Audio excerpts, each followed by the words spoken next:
After everything you've seen, the costs, the competition, the system designed to filter you out, here's the real question. Is Australia still worth it in 2026? Not for content, not for hype. For you. You've done the research.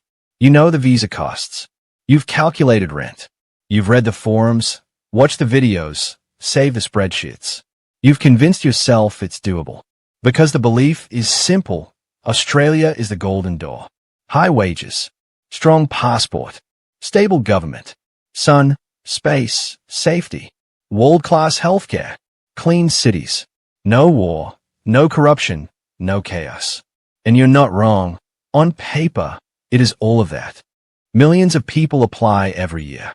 Hundreds of thousands are accepted. The system works. People build lives here.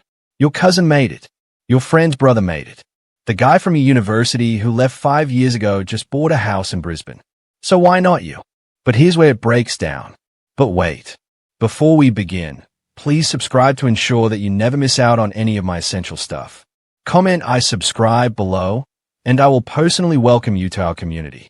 With that said, let's get started. The Australia you researched in 2022? That's not the Australia you're arriving in now. Because while you were planning, 3 things changed. The cost structure exploded. The competition became global. And the government started picking winners. Not based on effort. Not based on dreams. Based on algorithms, points tests, and economic utility. The people who made it 5 years ago entered a different system. They paid less. They competed with fewer people. The visa pathways were clearer. You're not entering that Australia. You're entering a version where every step is harder, every dollar stretches less, and every month you're one policy change away from starting over. So before you lock in that flight, before you sign that lease from overseas, before you burn your savings on a gamble, you need to see what the system actually looks like in 2026. Not the dream, the decision. Let's start with money. Because money is the first filter, and it's designed to break most people before they even land. You already know rent is high. You've seen the numbers. $600 to $800 a week for a room in Sydney or Melbourne. Maybe $500 if you're okay with an hour commute. But that's not the real cost. The real cost starts the moment you arrive. Your first month in Australia will cost you $8,000 to $12,000 AUD before you earn a single dollar. Here's the breakdown. Bond and rent upfront. $3,200 to $4,000. 4 weeks bond, 2 weeks rent. Furniture and setup. $1,500 to $2,500. Bed, desk, kitchenware. Gumtree can only save you so much. Transport and groceries. $800 to $1,200. Opal card. Mikey, gas, food until your first paycheck. Visa costs already paid. $1,600 plus for the 482 or 186. More for 189. Flights. Insurance. MISC. $1,500 to $2,500. And that's if nothing goes wrong. If your job offer falls through, add another $3,000 in temporary accommodation and panic expenses. If you need a car for regional work, add $5,000 to $8,000. If you arrive with a partner or family, double it. Here's where it gets worse. Your first paycheck in Australia, assuming you find work in week 2, won't cover your second month's rent. Not even close.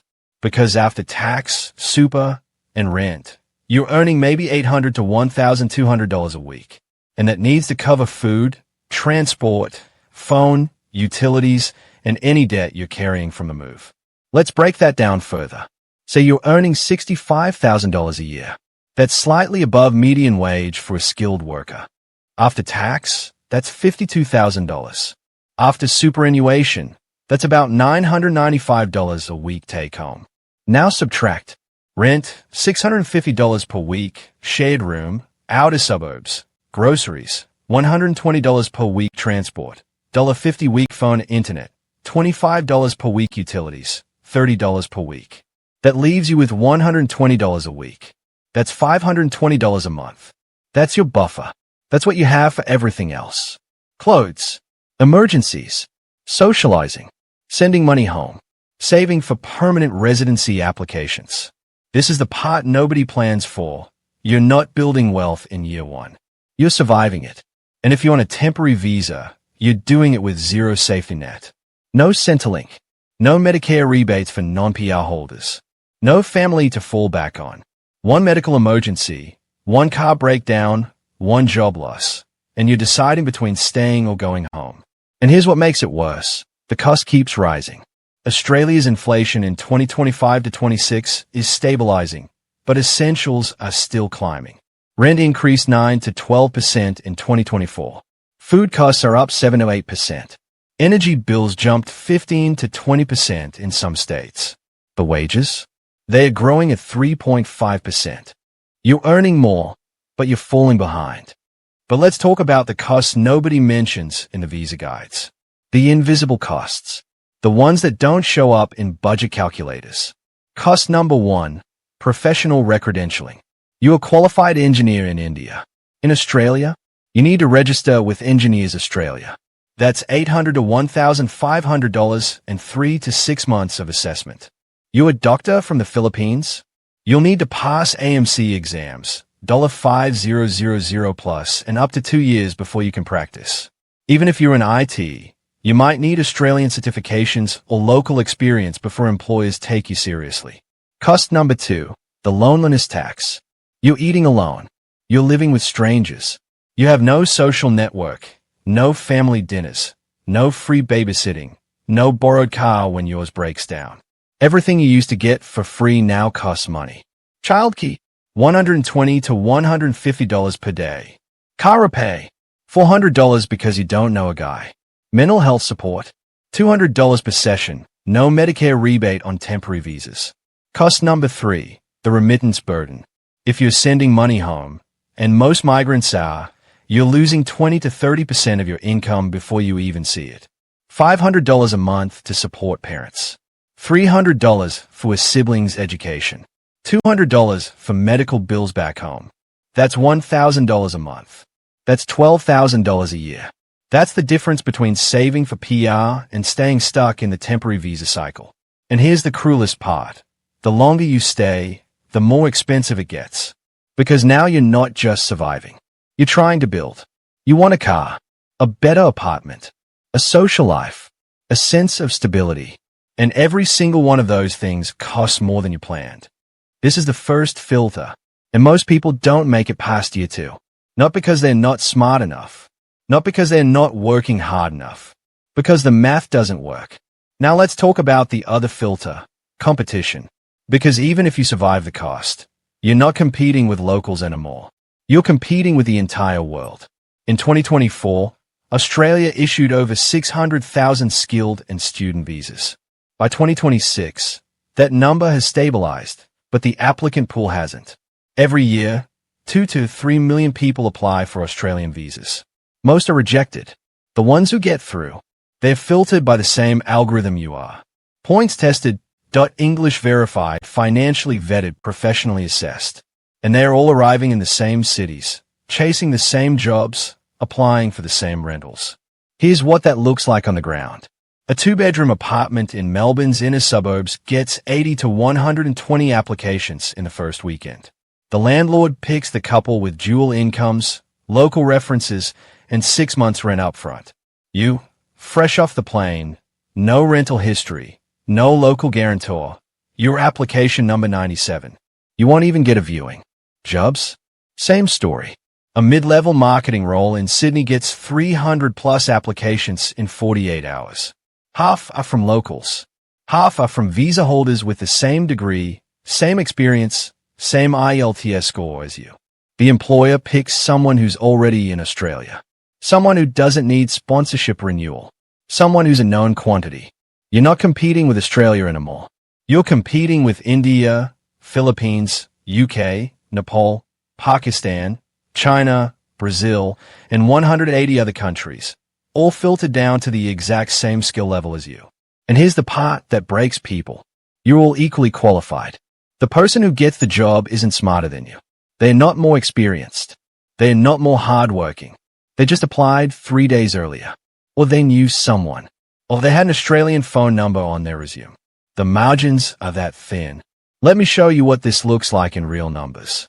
In 2025, There were approximately 180,000 people in Australia on temporary skilled work visas, 482 TSS. Most of them are trying to convert to permanent residency. At the same time, there were 48,000 invitations issued for permanent skilled visas, 189, 190, 491 combined. Do the math. That's a 73% rejection rate just among people already in the system. And that doesn't include the hundreds of thousands of student visa holders hoping to transition to skilled work. Or the people applying from offshore. You're not just competing for jobs. You're competing for visa slots. And the government decides how many slots exist. In 2023, IT professionals had 10,000 places in the skilled migration program. Software engineers alone received 8,000 plus invitations. In 2026, that number dropped to 7,000 total IT invitations. Same demand. Fewer slots. What happens to everyone else? They wait. They reapply. They age out of the points system. Or they leave. Let's talk about what competition actually feels like when you're looking for a place to live. Because this is where the dream crashes into reality. You arrive in Sydney. You've got 2 weeks in a hostel. You applying for rooms on flatmates.com.au, Facebook groups, Gumtree. Here's what happens. You message 40 listings. You get 12 responses. You attend 8 inspections. At every inspection, there are 15 to 25 other people. International students, young professionals, couples, other visa holders just like you. The landlord or head tenant doesn't even ask questions. They just collect applications. You apply for 8 rooms. You get rejected from 7. The one that says yes. It's $720 a week for a room in Parramatta with 3 other people and 1 bathroom. You take it because the alternative is homelessness. And this is the part that's hard to explain to people who haven't lived it. In Australia, you don't choose where you live. You take what you can get. The vacancy rate in Sydney in 2025 was 1.1%. In Melbourne, 1.3%. In Brisbane, 0.9%. That means for every 100 rental properties, only 1 is available at any given time. And there are thousands of people looking. This isn't just inconvenient. It's destabilizing. You can't plan your life when you don't know where you'll be living in 3 months. You can't build a routine. You can't settle in. And if you're on a temporary visa, landlords see you as a risk. No credit history. No local guarantor. Visa expiring in 2 years. They pick the safer option. Every time. Some people spend 6 months in temporary accommodation, Airbnbs, hostels, couch surfing, burning through savings while they search. By the time they find a stable place, they're financially and emotionally exhausted. And they haven't even started the real work yet. Here's where it turns. Because the competition isn't the hardest part. The system is. And the system in 2026 is designed to filter you twice. Once to get in and once to stay. Let's say you make it. You land the sponsored job. You survive year 1. You're working, paying rent, building a life. Now you need permanency. For most people, that means the employer nomination scheme, subclass 186, or the skilled independent visa, subclass 189. Both require a minimum of 65 points. Most competitive applicants have 75 to 85. Here's how you get there. Age 25 to 32, 30 points. A bachelor's degree, 15 points. A skilled employment, 3+ years, 10 points. Proficient English, IELTS 7+ or equivalent, 10 points. Australian work experience, 1 year, 5 points. Australian work experience, 3+ years, 10 points. A partner skills, 5 to 10 points. That's 70 points if everything aligns perfectly. But here's the catch. The cutoff moves every year. And it's rising. In 2023, some occupations were invited at 65 points. By 2025, popular roles like accountants, engineers, and IT professionals needed 75 to 80 points to even get an invitation. Why? Because the government controls the tap. When immigration is politically sensitive, they raise the floor. When the economy needs workers, they lower it. You don't control the timing. The system does. And if you're on a temporary visa when the government tightens the rules, you're stuck. You can't switch employers without losing sponsorship. You can't pivot industries without restarting your points. You can't leave and come back without reapplying. Let's talk about what this looks like in practice. You are 29. You've been in Australia for 2 years on a 482. You have 70 points. Your occupation, software engineer, was open last year at 70 points. This year, the cutoff is 75. You need 5 more points. Your options. 1. Work another year in Australia to get to 75 points, but your 482 expires in 18 months. 2. Get your partner to pass an English test. Costs $1,500. Takes 3 months. No guarantee they'll score high enough. 3. Study an additional Australian qualification. Costs $8,000 to $15,000. Takes 12 months. 4. Age into the next bracket and lose 5 points. Now you need 10 more points. None of these options are fast. None are cheap. And none are guaranteed to work. Meanwhile, you're stuck. You can't apply for other jobs without risking your sponsorship. You can't negotiate salary because your employer knows you need them more than they need you. This is the part nobody tells you. You're not building a life in Australia. You're renting one. And the lease is up for renewal every 2 to 4 years. Let's make this personal.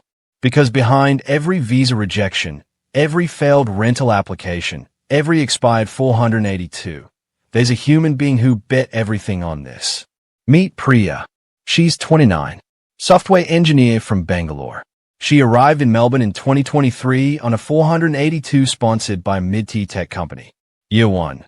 She paid $11,000 upfront, lived in a share house in Dandenong, sent money home to her parents, saved nothing. Year 2. Her company downsized. She had 60 days to find a new sponsor or leave. She applied to 140 jobs, got 11 interviews, 3 offers, all rescinded when they realized she needed visa renewal. She left in month 58 of her 4-year visa. $40,000 spent. 0 permanency. She's back in Bangalore now, back in her parents' house, trying to explain to relatives why Australia didn't work out. The shame is worse than the financial loss. Or meet Carlos. His 34, Brazilian chef, came to Sydney in 2022 on a 482. Worked 60-hour weeks at a restaurant in Surrey Hills. Paid $1,800 a month for a room in Redfern. His employer promised permanent residency. After 2 years, they told him the business wasn't profitable enough to sponsor him for 186. He switched to a regional restaurant in Wagga Wagga, added 2 more years to his timeline, moved away from the life he'd built, started over.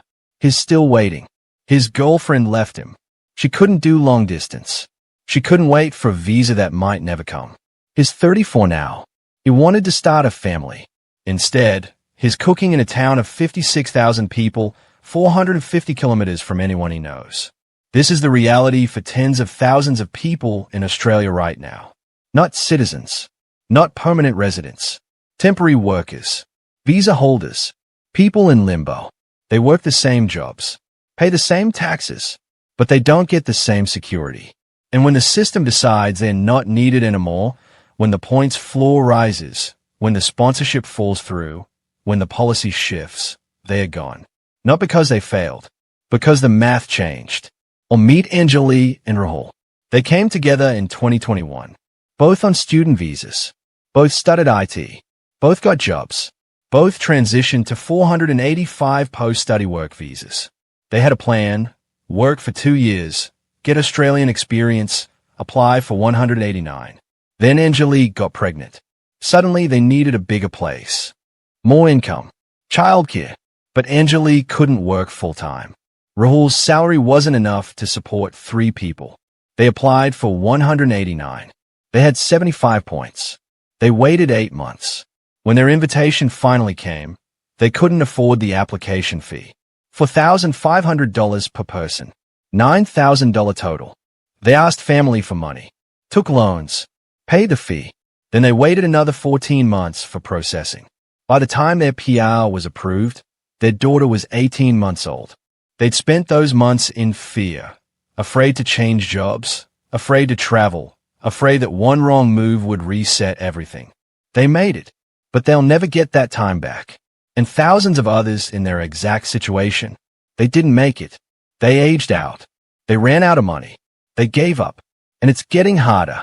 In 2026, the Australian government is tightening immigration settings across the board. Why? Because housing is a political crisis. Rental vacancy is below 1% in major cities. Homelessness is up 14% year on year. And voters are angry.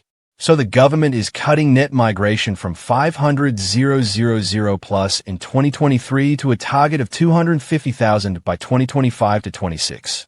That means fewer student visas, fewer working holiday visas, stricter employer sponsorships, higher English requirements, tougher financial thresholds. It also means the people already here, on temporary visas, waiting for permanency, are stuck in the queue longer.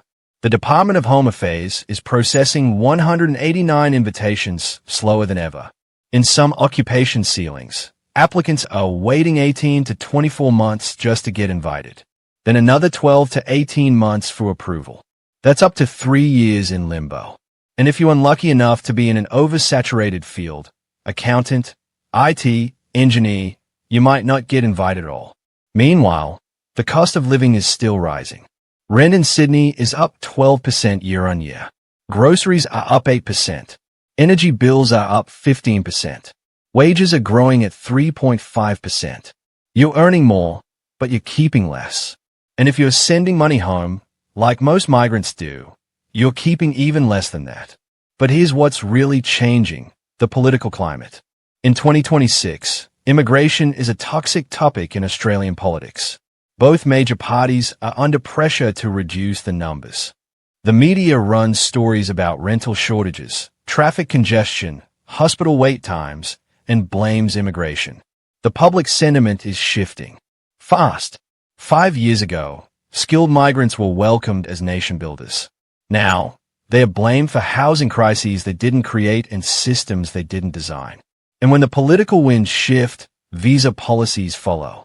In 2024, the government quietly increased the temporary skilled migration income threshold, TSMIT, from $70,000 to $73,150.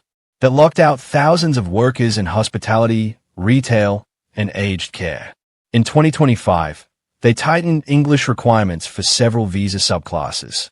More applicants failed. Fewer got through. In 2026, they're discussing capping certain occupations entirely. Software engineers, accountants, nurses in non-regional areas. If you're applying now, you're entering a system that's actively trying to shrink.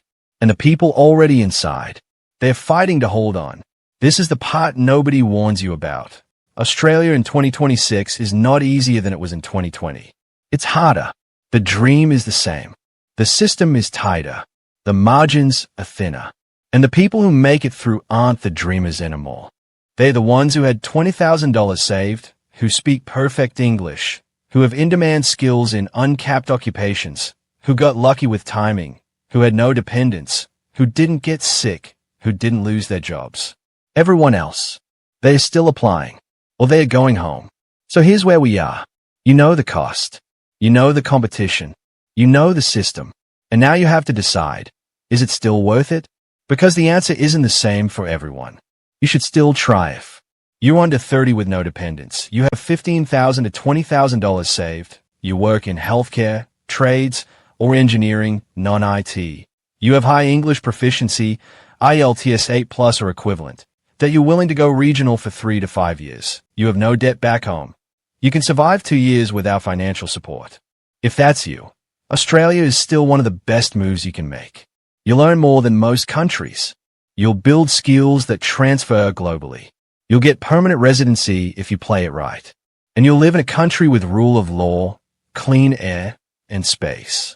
You should seriously reconsider if you're over 35 and competing for points. You have dependents, partner, children, aging parents. You work in oversaturated fields, IT, accounting, marketing. You have less than $10,000 saved. You need to send money home every month. You're expecting a quick path to PR. You're coming because you think it's easier than staying home. If that's you, the math might not work. Not because you're not capable. Not because you won't work hard. Because the system is designed to filter people like you out. And here's the hardest truth. Effort doesn't matter if the structure is against you. You can work 60-hour weeks. You can live in a share house. You can save every dollar. You can learn perfect English. And you can still lose. Because the government can change the points requirement. Your employer can revoke sponsorship. A policy shift can close your occupation. And when that happens, everything you've built disappears. This is what people don't understand about migration in 2026. It's not about whether you're good enough. It's about whether the system has room for you. And right now, the system is full. But here's what almost no one talks about. Australia isn't the only option. And for many people, it's not even the best one anymore. Canada has faster PR pathways and lower costs, but worse weather, lower wages, and a struggling economy in 2026. New Zealand has easier entry and cheaper living, but fewer jobs, lower pay, and a smaller economy. Germany has a new skilled worker visa with no points test, but you need German language skills and the culture shock is real. Portugal, Spain, Netherlands all have pathways for skilled workers, lower costs, and better work-life balance. Even Dubai and Singapore, no PR, but high wages, low tax, and clear temporary contracts. The point is this. If your goal is stability, income, and quality of life, Australia in 2026 is one option. But it's not the only option. And for many people, the cost-benefit analysis no longer makes sense. You're spending $40,000 to $60,000 and 3 to 5 years of your life chasing a PR that you might not get. What if you spent that same money and time building a business in your home country? Or skilling up for remote work? Or moving to a country with easier pathways? This is the question nobody asks. What's the opportunity cost of chasing Australia? Because while you're stuck in visa limbo, your peers are buying homes elsewhere, starting businesses, building equity. They're not better than you. They're just playing a different game. And maybe it's time you considered that too. So here's where we are. Australia in 2026 is still a world-class country.